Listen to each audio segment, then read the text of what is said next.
শালিক, আজকে তো ডানা যেন চকচক করছে।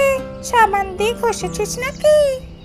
আরে না রে, ভোরে হালকা বৃষ্টিতে ভিজে গিয়েছিলাম, তাই ঝকঝকে লাগছে। বৃষ্টির ফোঁটা তোর গায়ের ওপর হিরে দানার মতো দেখাচ্ছে। বাহ, তুইও আজ বেশ সাজগোজ করে উঠতে বেরিয়েছিস মনে হয়। সাজগোজ? আমি তো প্রতিদিনই সুন্দর। ঠিকই বলেছিস। আচ্ছা, আজকে কোথায় ঘুরতে যাবি ভাবছিস? আমি শুনেছি নদীর ধারে এক গাছে পাকা কাঁঠাল ঝুলছে। চল ওদিকে যাই। কাঁঠাল? আরে সেটা তো অনেক ভারী, আমাদের ঠোকর মেরে খাওয়া যাবে নাকি?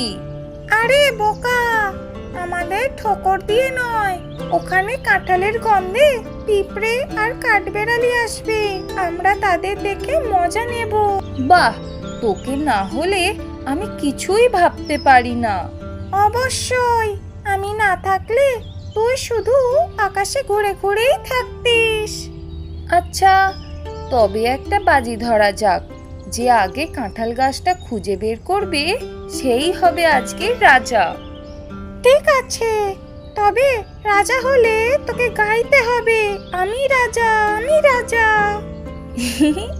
গাইবই, তুই তো এমনিতেই আমার কণ্ঠ শুনে হেসে গড়াগড়ি খাস। সেটা ঠিক, তবে ভুলে যাস না, আমি কিন্তু তোর গান রেকর্ড করে পুরো বনে শোনাবো। ও মা, তাহলে তো সবাই আমাকে নিয়ে মজা করবে। ঠিক তাই, তাই ভালো করে গাওয়ার প্র্যাকটিস করে নিস। উফ, ঠিক আছে, চল এবার উড়ি। হ্যাঁ চল, যে আগে পৌঁছাবে সেই আজকে সত্যিকারের হিরো।